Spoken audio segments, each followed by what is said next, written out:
राहुल गांधी ने देर रात न्यूयॉर्क के जेविट सेंटर में प्रवासी भारतीयों को संबोधित किया और मोदी सरकार पर जमकर निशाना साधा। उन्होंने मोदी सरकार पर देश को आगे की जगह पीछे ले जाने का आरोप लगाते हुए कहा कि पीएम मोदी देश की गाड़ी को रियर व्यू मिरर में देखकर चला रही हैं। वे सिर्फ पीछे की तरफ देख रहे हैं और फिर हैरान हो रहे हैं कि हादसे पर हादसे क्यों हो रहे हैं।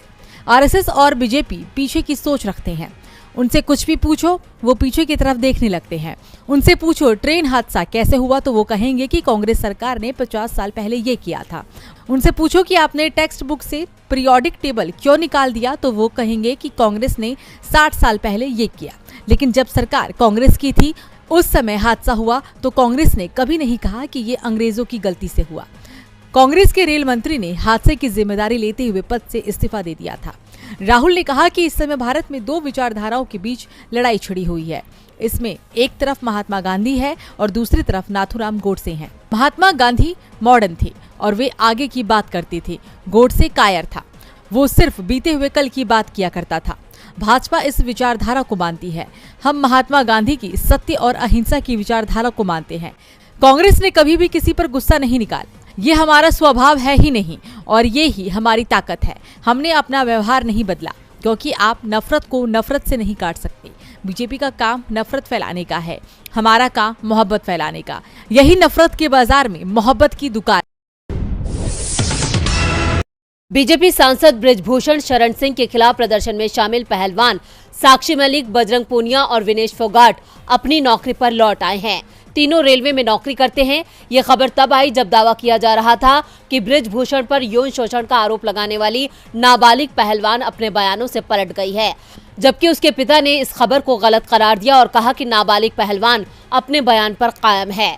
तो वहीं देश के नेशनल मीडिया ने पूरे दावे के साथ ये खबरें प्रसारित कर दी कि पहलवान अपने आंदोलन से पीछे हट गए हैं। लेकिन साक्षी मलिक ने ट्वीट करके इस तरह की खबरों को खारिज कर दिया। उन्होंने कहा कि इंसाफ मिलने तक हमारी लड़ाई जारी रहेगी। उन्होंने लिखा, ये खबर बिल्कुल गलत है। इंसाफ की लड़ाई में ना हम में से कोई पीछे हटा है ना हटेगा। सत्याग्रह के साथ रेलवे में अपनी जिम्मेदारी को साथ निभा रही हूँ। इंसाफ मिलने तक हमारी लड़ाई जारी है। कृपया कोई गलत खबर ना चलाई जाए। साक्षी मलिक के ट्वीट के कुछ देर बाद आंदोलन में शामिल पहलवान बजरंग पूनिया ने भी ट्वीट करके आंदोलन वापस लेने की खबरों को फर्जी करार दिया। उन्होंने लिखा, आंदोलन वापस लेने की खबरें कोरी अफवाह हैं। ये खबरें हमें नुकसान पहुंचाने के लिए फैलाई जा रही हैं। हम न पीछे हटे हैं और न ही हमने आंदोलन वापस लिया है। महिला पहलवानों की एफआईआर उठाने की खबर भी झूठी है। इंसाफ मिलने तक लड़ाई जारी रहेगी। पहलवानों के इन ट्वीट से साफ है कि बृजभूषण की गिरफ्तारी तक पहलवानों का आंदोलन जारी रहेगा। आपको बता दें कि विनेश फोगाट, साक्षी मलिक और बजरंग पूनिया ने केंद्रीय गृह मंत्री अमित शाह से मुलाकात की थी। ये मुलाकात शनिवार देर रात करीब 11 बजे हुई थी। करीब 2 घंटे तक अमित शाह के घर पर हुई इस बैठक में क्या बात हुई है ये अब तक पता नहीं चल पाया है। लेकिन ये मुलाकात खाप पंचायतों की तरफ से मोदी सरकार को 9 जून तक का अल्टीमेटम देने के बाद हुई।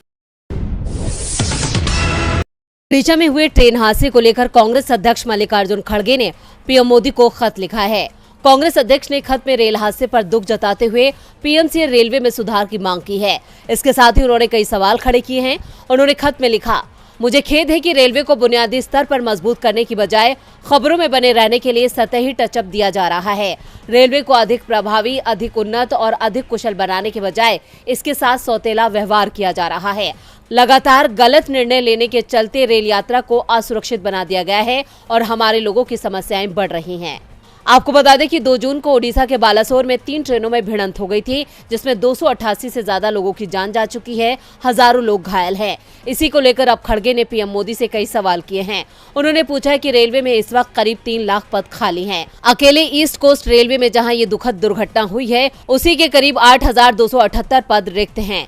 खड़गे ने कहा कि वरिष्ठ पदों के मामले में भी यही हाल है, जहां नियुक्तियों में पीएमओ और कैबिनेट समिति दोनों महत्वपूर्ण भूमिका निभाते हैं। 90 के दशक में 18 लाख से अधिक रेलवे कर्मचारी थे, जो अब घटकर 12 लाख रह गए हैं, जिनमें से 3,18,000 अनुबंध के आधार पर कार्यरत हैं, जिसकी वजह से लोको पायलटों को अनिवार्य घंटों से ज्यादा घंटे काम करना पड़ रहा है। खड़गे ने सिग्नल प्रणाली को दुरुस्त करने पर जोर दिया है। परिवहन, पर्यटन और संस्कृति पर संसदीय स्थायी समिति ने अपनी 323वीं रिपोर्ट में रेलवे सुरक्षा आयोग की सिफारिशों के प्रति रेलवे बोर्ड की लापरवाही की आलोचना की थी। रिपोर्ट में सीआरएस की कमी बताई गई थी, लेकिन सीआरएस को मजबूत करने के लिए कोई कदम नहीं उठाया गया। खड़गे ने अपने खत में रेलवे की और भी कई खामियों पर पीएम मोदी को ध्यान देने के लिए कहा है।